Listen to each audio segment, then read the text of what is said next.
Hi guys, welcome back. My name's Amanda, and for those of you who are new and for those of you who have come back again, welcome. So we're outside. It's mid-afternoon. It's maybe 15 degrees. It's still a bit chilly. But I've got a couple of jobs to do in the garden that need to be done because we've got a lot of rain forecast for the next few days. And coming into spring, it'd be good to get a few plants into the garden early. I've already got the butternut pumpkin seedlings growing, so that's a good sign that the soil temperatures here are warm enough that I can germinate seeds in the garden. So I have potatoes behind me that all need to be harvested as well. So they're finished and I need that garden bed to be replenished, ready for spring. And I also have a large container of chitted potatoes out of the house that we've had storing. They're a red Pontiac potato, and they, even though it's now technically going to be our spring, it's still cool enough that I can get them one more crop in.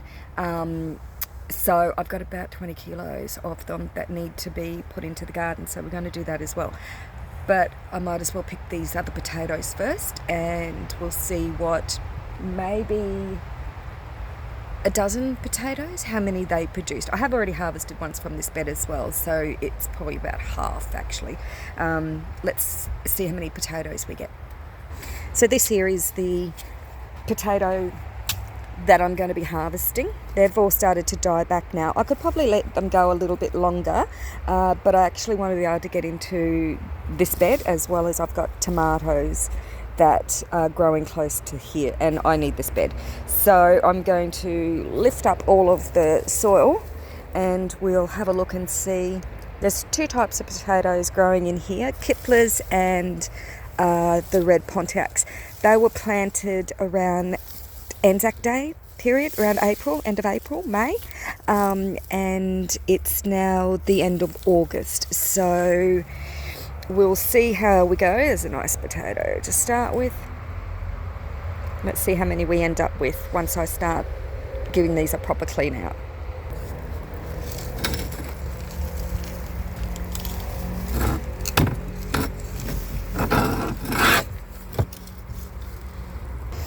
Okay, plants have been pulled out. Let's have a look around. Ooh, hello. So like I said, these potatoes were planted about 3 months ago. Every 3 months we get a nice, very nice amount of fresh potatoes to bump up the pantry. On top of all of the canned tomatoes, these ones obviously are eaten lovely and fresh as I go about harvesting them. When the beds are empty during winter is a good time for us to be putting in our potatoes. They grow really well here in the southeast over the winter period. Hello, you're a lovely potato. That's the size that we would like them all to be, but like I said, I have harvested this bed already, and I've got two different kinds of potatoes in here. Now, I don't generally use a garden fork when I'm doing potatoes because I always fork the potatoes and that ruins them, unfortunately. So I tend to do them by hand. We plant out, there are 5 IBCs with potatoes, and they're planted out at different times. So I'm about to put another bed in at the moment, again of these nice red Pontiacs, which are really good growers for us. Originally planted about, I think I planted 10 potatoes in the beginning. It was just over a kilo of reds and about the same of the Pontiacs, which gave me 3 rows in this 1 metre by 1 metre space. That's quite a small space. But as you can see, it's producing some lovely potatoes. I'm going to keep digging and we'll come back and see how many we have. Not bad. All right, so that's what I've gotten from my 1 metre by 1 metre bed of space that was being just used up over winter. Some nice sized potatoes amongst that lot as well. And this is the second harvest from this bed as well. The little Kiplers, they never do particularly well here, but there's enough there to make a side dish for dinner for the guys for the night, but that's fine. So these ones I'm not going to wash because I want them to last a little bit longer. So I'm just going to pop them in a dry, cool place and let those skins dry. But it's time to put in some new potatoes. So I'm going to reuse this bed. I'm just going to add some blood and bone to it, and I've got another bed waiting as well. So I've got 2 beds to plant up at the moment. So these are our chitted potatoes. So these are Pontiac potatoes that we grew as well. So they don't have any chemicals or anything on them. So they're ready to be replanted again now that they've chitted. These ones were last season's potatoes. They've been stored in the house and in a cool condition in hessian bags, but they've shitted, so they need to be put into the ground because they're quite soft now. Just going to add some blood and bone just to enrich this bed again, because it's still plenty of life left in this bed as well. Now, when I was harvesting the potatoes, some of the potato stalks, not many, but some of them actually have got a lot of these new potatoes still to grow. So I'm just going to cut those stems off and just pop them back into a corner and just get the last potatoes from. So that's the original seed potato here, and they've still got some babies that are growing from them. So I'll pop them back in as well as planting up these couple of extra beds. So I'm just going to mix in some blood and bone. These IBC containers are water storage containers is what we usually have them for. We have excess of them, and so as a raised garden bed, they're really a good way, and especially if you don't have a lot of space. I mean, we've got space, but it makes it a little bit easier for us in the veggie garden or the food kitchen garden at the front to have some small spaces that are highly productive. So things like celery, for example, grow here, and these are cut regularly and dehydrated. The Italian parsley probably can come out of their cones. So these cones are to protect them over the cool period and to keep any bugs and possums, etc., from nibbling on them. But we've got rain coming, so we'll let them out of their little houses. So we've got some of those. We've got tomatoes as well that was started early in the season. So the little cloches are a good way to get our growing season started early. Back to the potatoes though. So I'm just going to do, again, 3 drills in these beds, and I've got this bed and another bed over there as well, and I'll put all the potatoes into those.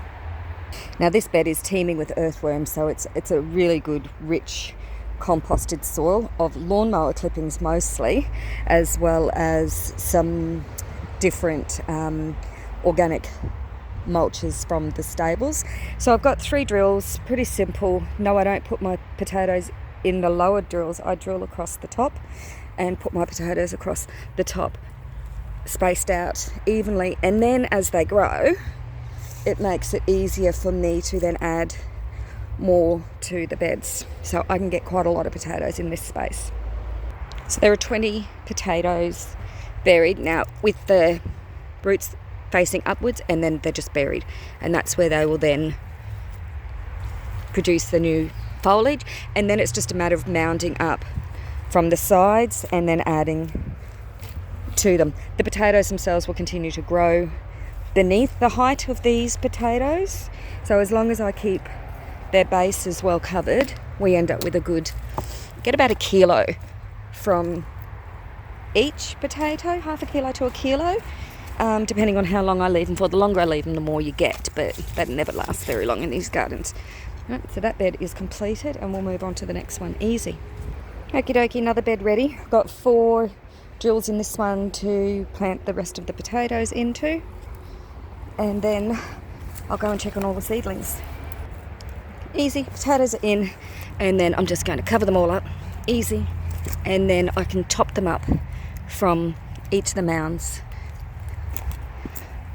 as they grow. Quick and easy crop to put in. This bed will just get topped up with additional compost that comes from the stable as it needs to be topped up. So that bed is about 2 meters long, by about 1 metre wide. So I've put in about 30 potatoes into that space. It's a lot, but about 30 potatoes, so I should get a good yield from that bed. All right, let's have a look at some seedlings.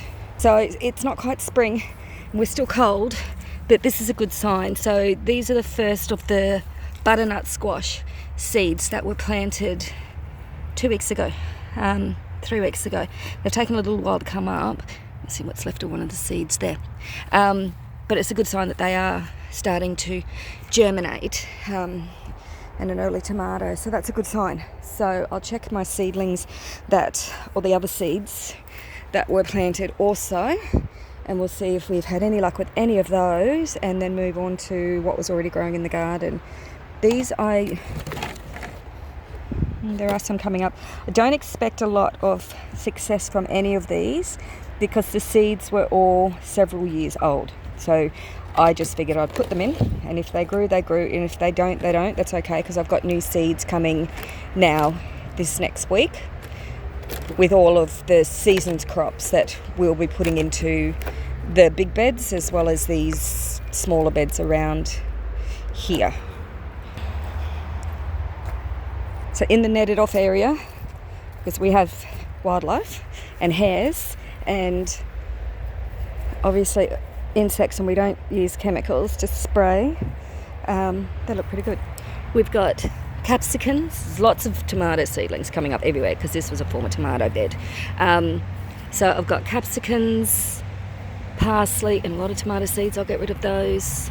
Oregano, cayenne peppers, and other capsicums. They're all looking nice and safe under the mesh.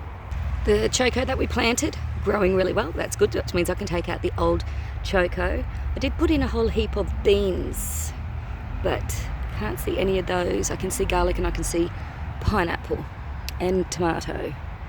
Okay, so this bed can get a rake over, and this will probably be corn beds. Early corn, sweet corn will go into this bed. All right, fruit tree time. So these are dwarf Cavendish, and they fruit, I'm only 4'9", and they fruit not far above my head height, maybe 6 foot. But it's okay, there's a mound, which is good because I can get up there. And the fruit comes down, so it's a good height for me. So I've just got to trim off all of these old branches just to help with the airflow. This is where my hair loves to be, so I need to do a tidy up in here. The grapefruit has got some gall wasp that I've noticed on it. So I'm going to have to trim all that off and discard any infected foliage because none of the other citrus are affected by gall wasp here. So just this one plant. So I need to deal with this. This is your typical gall wasp stinging site, and so they then hatch at night time. If you come out, you'll see moths flying around, and they're the moths that hatch out of here. So these holes are from the larvae, and they destroy the growing medium of the plant, leading to all of these deformed leaves, which you don't want. There's only one way to treat this effectively, and that's to cut it off, discard it in the rubbish bin. You can't compost these infected pieces of foliage.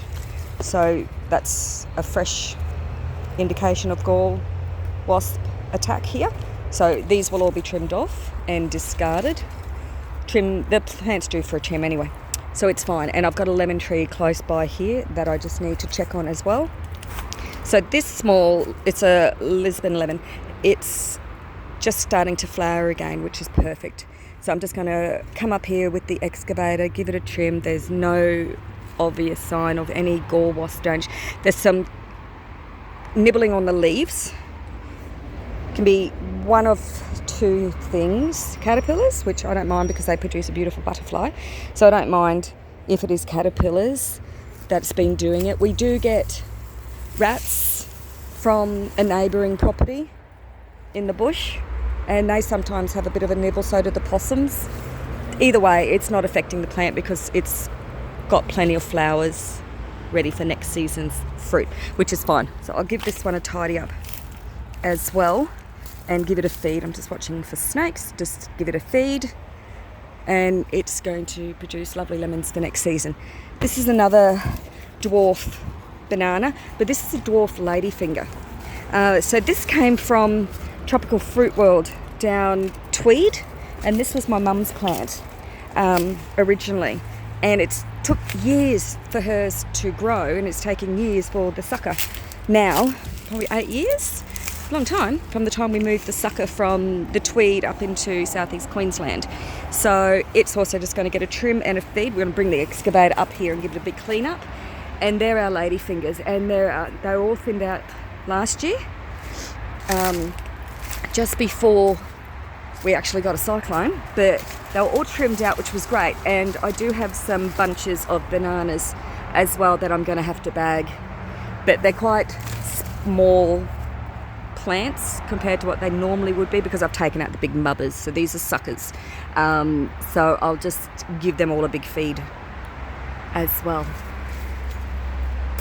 Okay, I need to go and deal with the potatoes. That's my little walk out to the garden. I don't normally...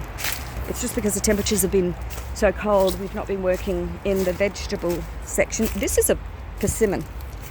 I know, you're probably thinking, is it really? But it is. This is a persimmon, which is getting all its new shoots. And this produces a lot for us. We end up with more fruit than we know what to do with, in all honesty. So it's just in a gigantic, big 50+ centimetre pot.